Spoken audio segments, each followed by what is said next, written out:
To any players that's here now, put your seatbelts on and get ready for the ride. Put your seatbelts on and get ready for the ride. Listen, there are going to be some challenges, but with challenges becomes opportunity, gets opportunity. But here's what I do know. We're the freaking New York Jets, so we're built for this. Alright, so quick disclaimer, guys. I recorded the rest of this video before this happened, and then 20 minutes later, this pops on my screen. He just ended up suffering from a dislocated toe, so thankfully, this video still holds precedence, and Justin Fields is going to be okay. So with that being said, hope y'all enjoy this New York Jets season preview video, and yeah, let's get it. The New York Jets might be one of the most mysterious but also intriguing teams in this upcoming 2025 season, and in this video we're going to be asking if they're ready to compete this year. This team is totally new. New head coach Aaron Glenn, one of the best defensive coordinators in the league the past few years. We all know that he's been a perennial coaching candidate for a lot of teams, and the New York Jets, his former team that he was drafted to in 1994, along with assistance of the 33rd team in the New York Jets, they hired him as head coach. They're really going to try to revitalize and change that culture in the New York Jets, who have the longest playoff drought with 14 seasons. The last year making the playoffs was in the 2010 season. And if you look at their new culture, we all know who they have at the quarterback position this year. Justin Fields, and I still feel like he really has a lot of potential. I know things didn't necessarily go great in Chicago. There's a lot of up and down moments. And then last year with the Steelers, I know they were probably conservative in moments and sometimes he didn't push the ball downfield, but he's been able to show his duality as a running quarterback, and he's able to make solid throws at times. And if you look at his stats from his 6 games in the 2024 season with the Steelers, he was pretty efficient. He had a completion percentage essentially of 66%. He had over 1,100 passing yards, 5 touchdowns and 1 interception, and then also in the running game, he had 55 carries for 289 yards, so almost 300 rushing yards and 5 touchdowns, so a total of 10 touchdowns and 1 interception. So that's not bad, but at the same time, I can understand why the Steelers wanted to make that move for Russell Wilson in terms of being more explosive as an offense in a passing game, which they were, but also we saw at the end they ended up collapsing and folding like a cheap tent. So at the same time, what do you do there? So with Justin Fields, I feel like there's a potential window for him to perform really well in this new offense, which we really won't know much about, because with their offensive coordinator in New York under the Jets, they're going to have Tanner Engstrand, who was a passing game coordinator for the Detroit Lions in the 2024 season. So that's Aaron Glenn bringing a coach on his staff from Detroit to New York. So I like that in terms of a familiarity standpoint, and just really being able to implement a rebuilt offense that can tailor around Justin Fields' needs, because he just signed a 2-year $40 million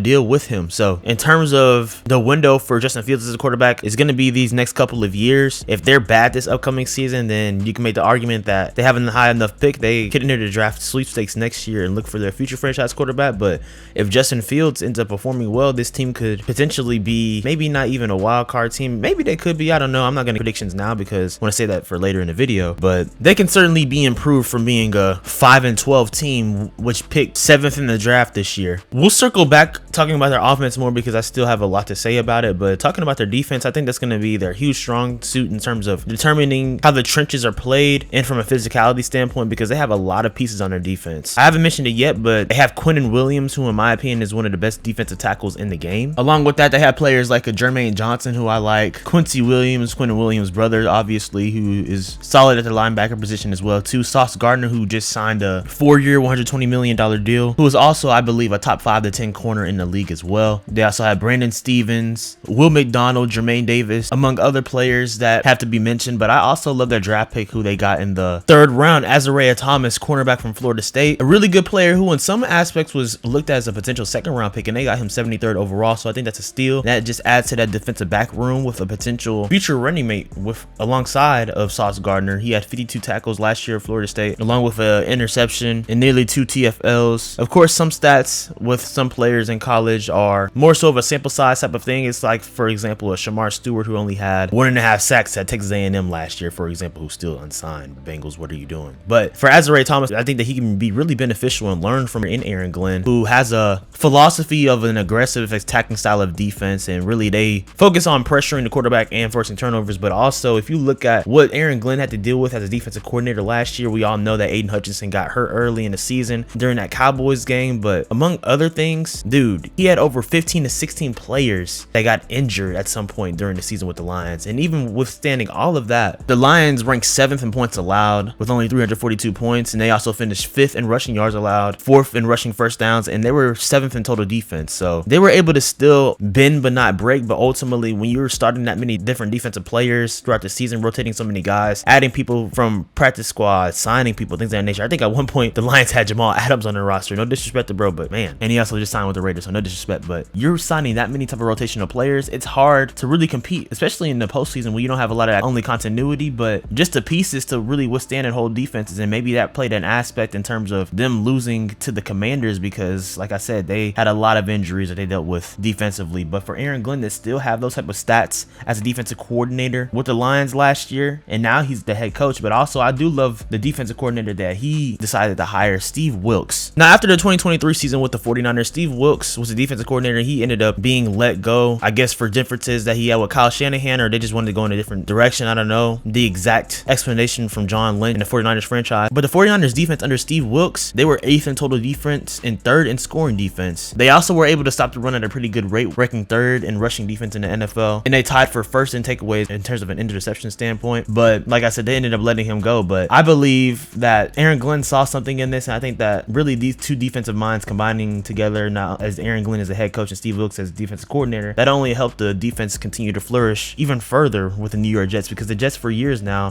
for the past few years, even before they signed Aaron Rodgers, they were recognized as one of the better defenses in the league. Last year that did decline some though, because they were 17th in terms of opponents per game, points per game standpoint. So they're definitely going to want to clean that up. But I believe with Aaron Glenn and defensive coordinator Steve Wilks, they're going to be able to provide some good sets to be able to do that. Offensively, that's really where the question lies, because this team under Aaron Rodgers and just the whole team last year was a colossal failure and mess, and we recognize that. And I like that they're going younger at not only the quarterback position, but just really in terms of how they're attacking everything. If you look at their past 2 draft picks in the first round in 2024 and 2025, both drafted offensive linemen in the trenches. In 2024 with Omaya Fashanu, who was picked 11th overall in the first round from Penn State for the left tackle position, which is certainly, in my opinion, the most important position on the offensive line, because you're protecting your quarterback's blind side in this aspect for Justin Fields. And he dealt with a foot injury late in the season, so they're hoping that Fashanu is able to recover this year and expand on his rookie year. Times in pass pro, he was really good. But he appeared in 15 games with 7 starts. And then in this first round this year, they drafted Armand Membu, who was recognized as one of the best offensive linemen in the country this past season. He was the 7th overall pick in this year's draft. Has a reputation of being a strong blocker in the running game and also being great in pass pro. And in his 3 seasons, he only allowed 3 sacks throughout his entire time in Missouri. So that's a really good dose and 2 foundational pieces that you want a part of your offensive line, and 2 tackles 2 years in a row that they drafted. The Jets are really trying to build that offensive line, and having a dual threat quarterback in Justin Fields, that helps for sure with him. And they have pieces like Breece Hall, who had been in some trade rumors, but I never really figured he was going to be traded, and he's one of the better running backs in the game. And they also have Braylon Allen, who had some strong moments last year in his rookie season. So I'm really interested to see what this offense is made of too. Garrett Wilson just signed a new contract extension as well with Sauce Gardner, signing a 4-year, $130 million deal. I'm interested to see rapport that Garrett Wilson has with Justin Fields. We all know that they played in college together at Ohio State. So I'm really intrigued to talk even more about this offense throughout this video, because I think that's really going to be a make or break thing in terms of how they perform this year, because I'm pretty confident in how their defense will perform in this upcoming year. But the offense is just the biggest question mark, and not necessarily a question mark is a bad thing.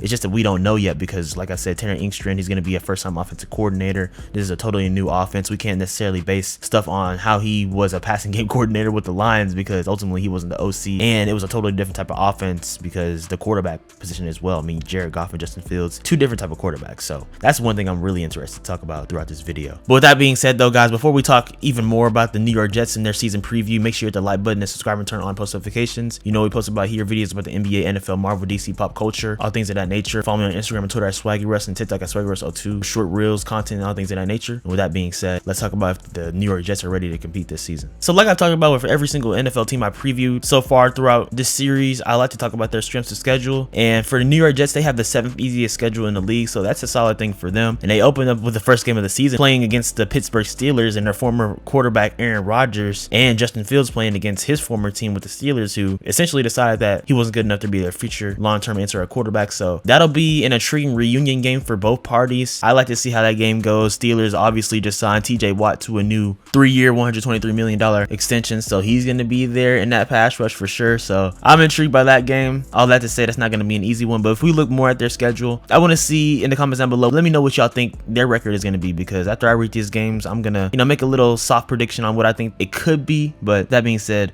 they play against the Bills in week 2. That's a tough game for sure. The last time they beat the Bills was in that week 1 game in 2023 when Aaron Rodgers got hurt. So we'll see if they're able to recreate any of that success, but and make things at least tough from a defensive standpoint. I think for sure we'll see what their offense is made of. Like I said, their offense is a question mark. That could be an intriguing game though, because the Jets at times really do play tough against the Bills. I remember that game in week 1 of 2023, even though Aaron Rodgers got hurt, they were still able to win that game. That was a really good one. So we'll see how that goes. But regardless of the situation, that's still a tough game. They play against the Bucks in week 3. That won't be easy as well. I think the Bucks we know they've won the NFC South 4 years in a row, and they have a really talented team. And I love the draft picks that they had in this 2025 draft. There's like Emeka Ibuka, defensively at cornerback Benjamin Morrison. So before I just start going on a tangent with the Bucks, with all that being said, that's a tough game. So you're looking at a potential reality of through week 3, the Jets could either be 0-3 or 1-2 in my opinion. I think that's either the 2 ways it's gonna go. I don't think that they'll be 2-1 or 3-0. That's just my opinion. I could be easily wrong for sure. The Steelers game, I mean, that's really the most interesting game to me, because we don't know with them, but they still have a great culture, and I just don't know if they'll win that game. The Bills game is going to be hard, and that Bucks game is going to be hard for sure. But let me not focus on those 3 particularly. Let's go on through it. I think they'll be 1-2 throughout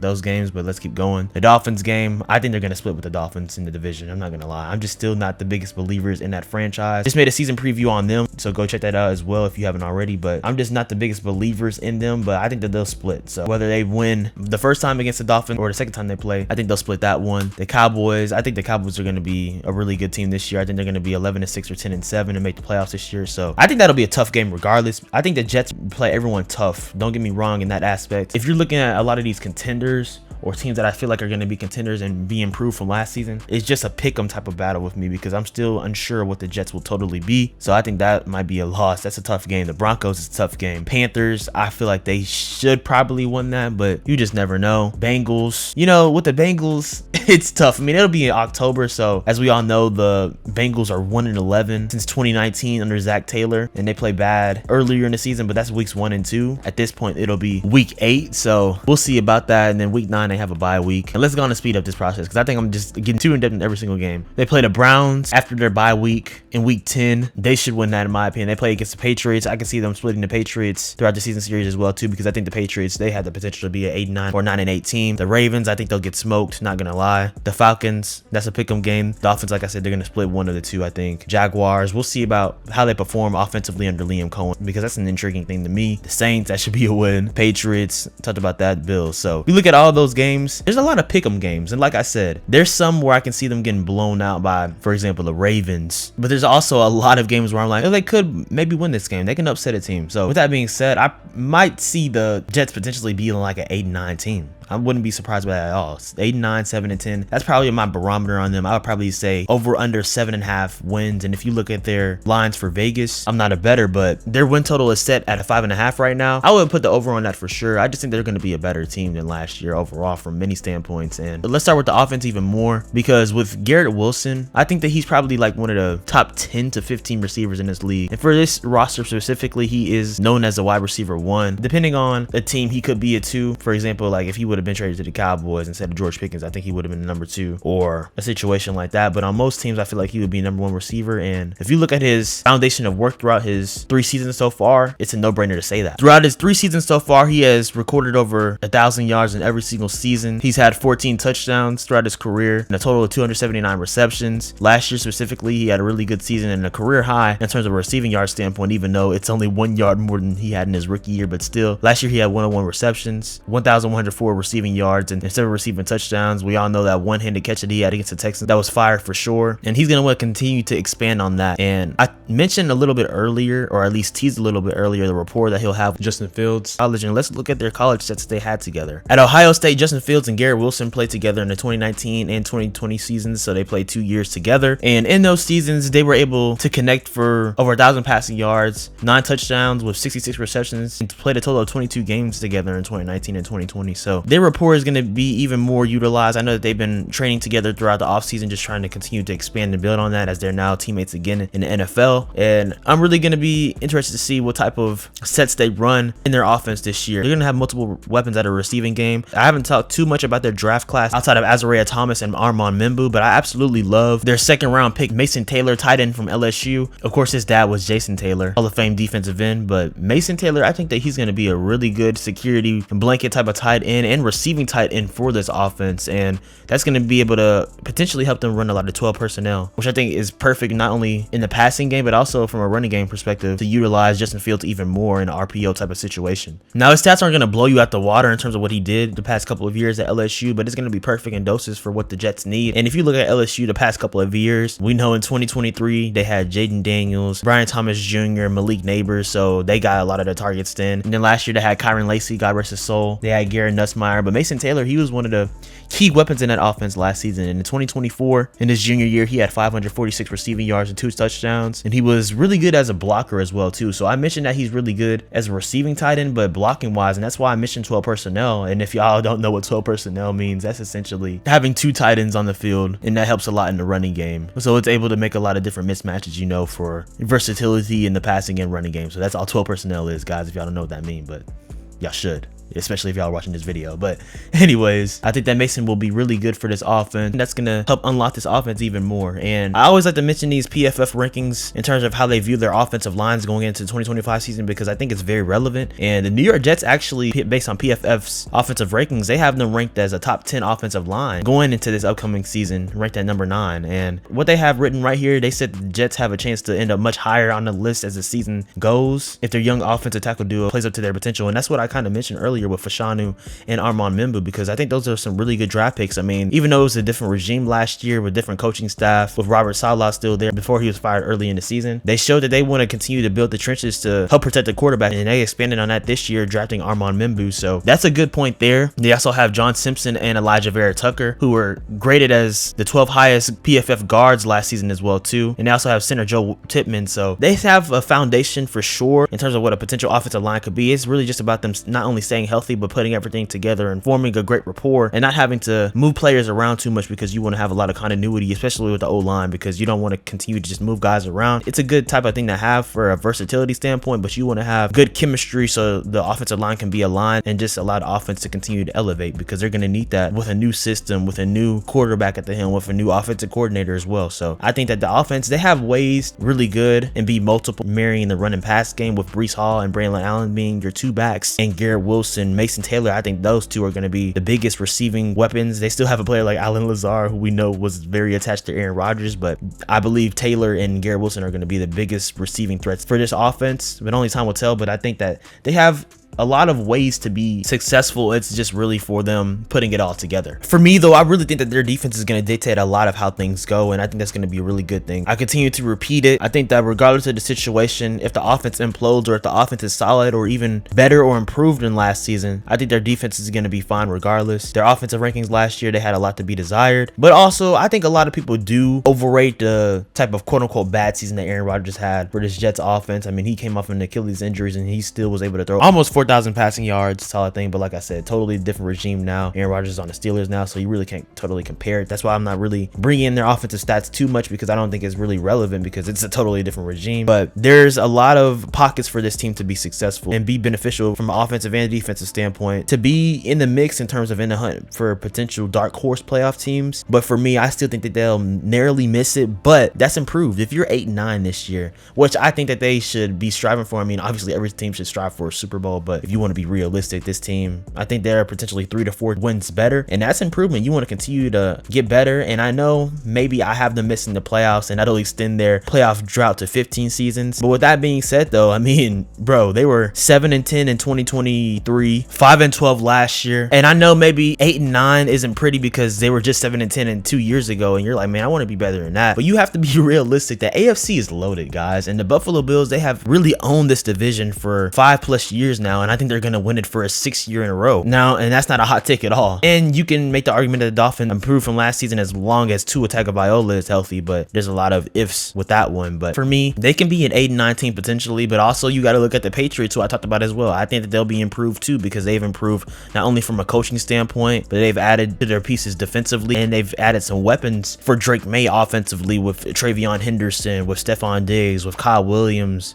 being drafted. So I like what they did as well, but I like what the Jets did too, and I think that they'll be an improved team, potentially 7-10 again, or 8-9. I'll give y'all 8-9, guys, because their schedule is a little bit easier than some of these teams in their division, but a lot of time will tell with that. I think really it just depends a lot on Justin Fields, because I still believe in him as a quarterback. You know, the Bears, it's just a tough situation to get drafted to. We all saw how Caleb Williams' rookie year went last year, and they kind of had to pick Caleb Williams, getting the first overall pick in 2024, so it just worked out that way. But with Justin Fields, man, this is an opportunity for him to really cut it loose and just prove everyone wrong, show how great he is as a runner, but also show that he's continued to improve as a passer and that he can pick away teams in the pocket. And I know we haven't seen that necessarily at times. We've only seen it in short bursts in terms of him being successful in the pocket, but this is his opportunity to continue to thrive on that. I mean, Justin Fields now, he is 26 years old, so this is the time that he needs to show that he is capable of being a starting level quarterback, because if not, in this New York Jets window, and if they're unsuccessful, he might have the potential of being a career journeyman, because this is already his 3rd team and he was drafted in 2021. So definitely praying the best for him, because I think he has a lot of talent and a lot of great ability to be successful,